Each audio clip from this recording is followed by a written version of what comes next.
Nash here with BuzzBooster.tv. I interviewed the phenomenal Jack Zufelt for a documentary that I'm working on called Shaping Failure, and I'd love to share with you a snippet of our interview with him.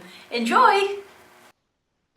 You know, what's sad to me is that when someone fails, and they do fail, everybody does, the conclusions they draw about themselves makes me sad. The first thing that I hear is, maybe I don't have what it takes.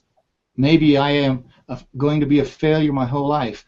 I'm not cut out. This is what they say to me all the time. I'm not cut out for fill in the blanks, for success as a parent or success as a sports, anything I'm not cut out for. And so I asked them, well, Mary or Bill, when you were cut out, what were you cut out for?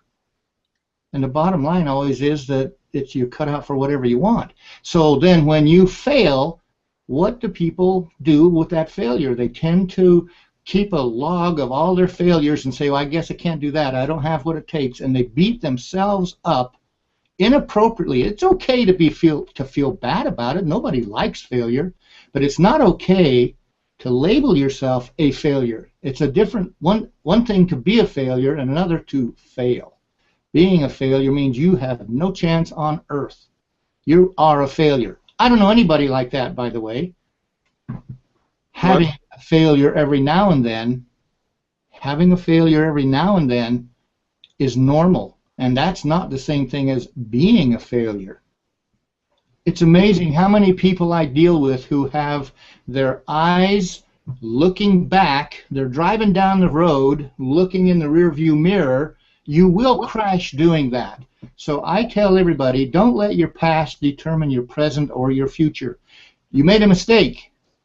If you made a mistake and you lost your family, you lost your business, you lost your whatever because of a mistake or series of mistakes you made, so what? Sorry about that. Now, get up and let's go again. Are you up for going again? Where do you want to go now?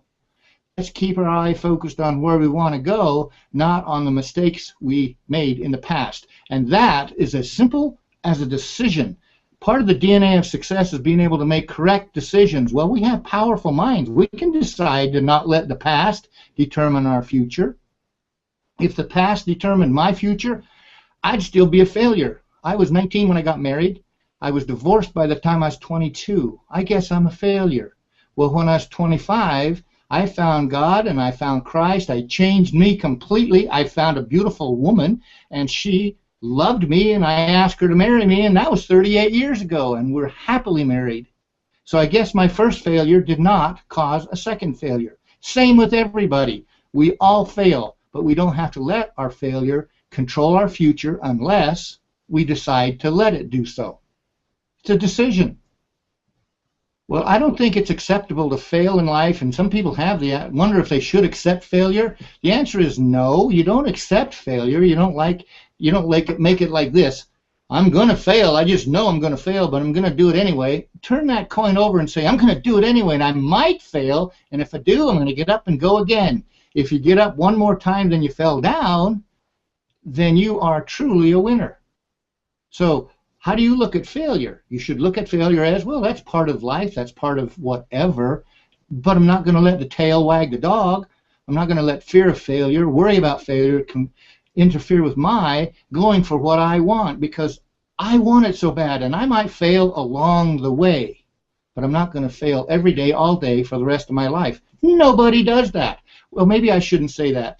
Alcoholics and people who are drug addicts living on the streets, I have a feeling they are pretty unhappy and failure-ridden people. But if they ever clean that whole area up, and I have a good friend who did clean up after being on the streets as a bum and a drug addict, he cleaned up his act, and 10 years later, he's living a great life. He's happily married. He changed all that.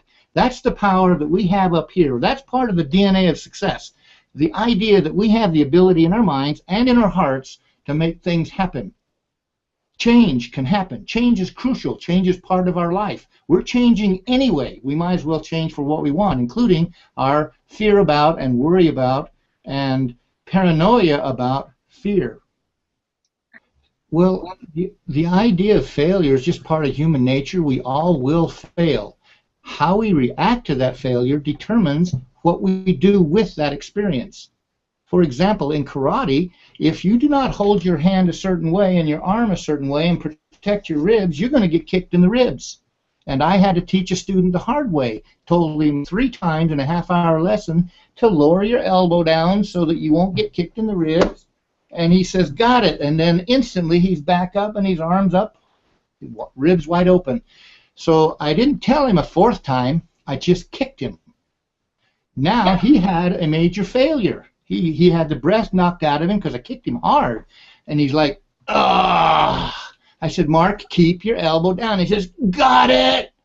Now, when we go to spar again, he is up and his elbow is so far down, there's no way you're ever going to get him kicked in the ribs again. So he learned from his failure.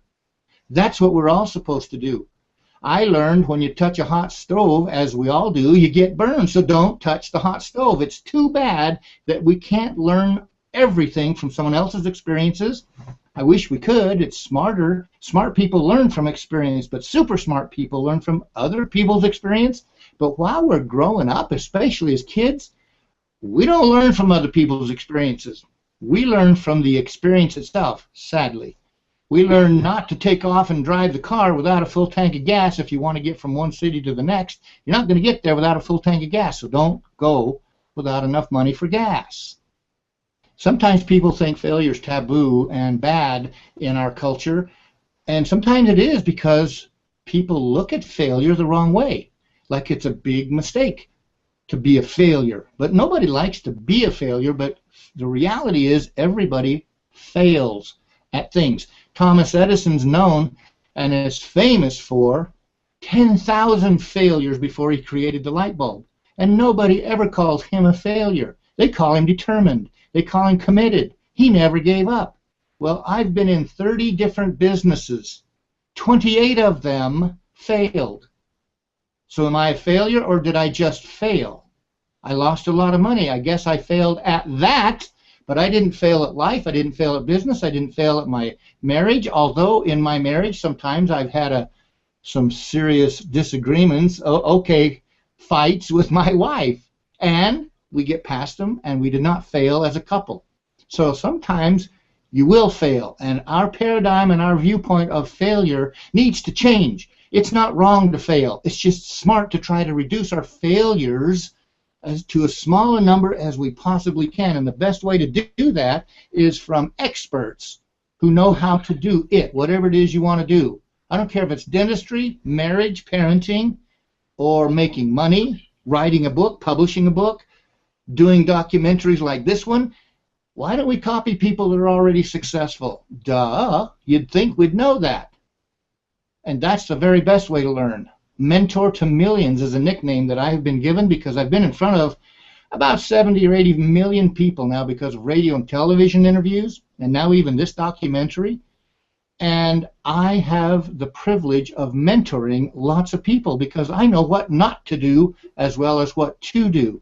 So if you follow my advice, the DNA of success stuff, you will reduce your failures considerably. And I don't care what arena of life you go into, whether it is dentistry, you're going to make some mistakes on the dentist. On why you're learning to be a dentist. That's why they don't practice on human beings to start with. They practice on little models of teeth because they know you're going to mess up. But at some point, you got to do it on a human being, and then at some point you don't make mistakes on being a dentist anymore.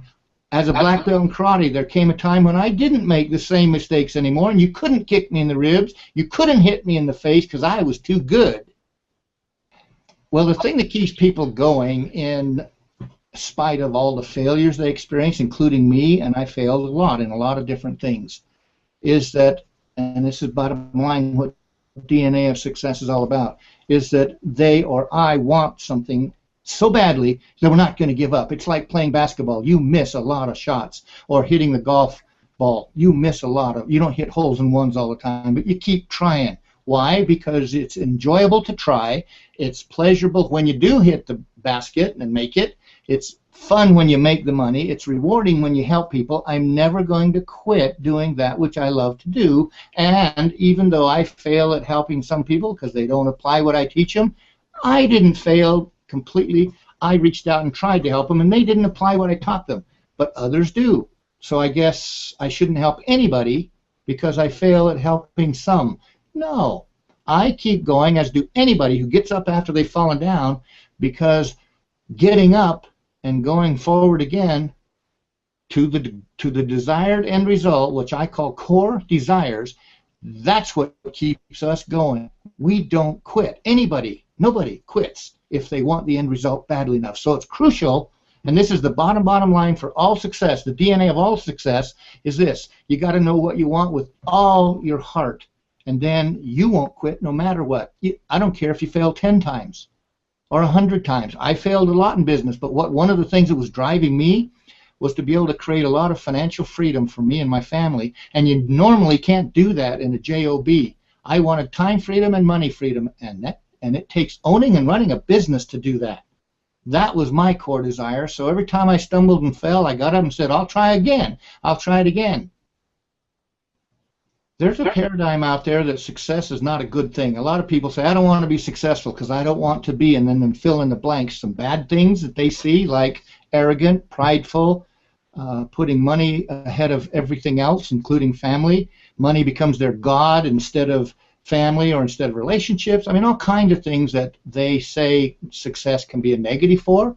So in that sense, success can be toxic to us if we go there. Pride is the biggest one of all. We aren't better than someone else just because we have more money. That's not okay just because we have more stuff. Pride is not a good thing. Success can cause that. However, success properly embraced and understood and acted from, if you do it properly, you will be one of the happiest people on earth because you're taking your knowledge, your wisdom, whatever God has blessed you with, your experiences, all that, and offering it back to the world, saying, let me help you get it too. Hence the term mentor to millions. That's what I've been called because that's what I love to do. I don't just go out to make a lot of money so I can buy more stuff. There was a time in my younger years when I didn't know any better, and that's where I was coming from, because I didn't have stuff when I was young. As I got older, I wanted stuff. So I went after it, and I got stuff. And I'm awfully glad that somebody showed me that there's a better, smarter way to do it. And it's okay to have stuff, but not make them your God. And in fact, make serving and helping other people your main thing in life, and then you'll really be happy, starting with your wife as a husband, or your wife, or your husband as your, if you're the wife. These are two of the most important. Then your children, and then the world. Now, if you're not married, then you don't have children, then you have the world. How can you serve and help other people? That's where the real joy comes from. I don't care what skill level you have. So here's what I want the whole world to know. Failure happens, part of life. Accept that. But don't accept the fact that you have to keep failing. You know, it's okay to be stupid. It's just not okay to stay stupid. Don't keep doing the same thing over and over and over again. Failure happens. Once you fall down, get up and go again, only perhaps you will wear a different pair of shoes or you'll go on a different path, but still heading in the direction to get you what you want.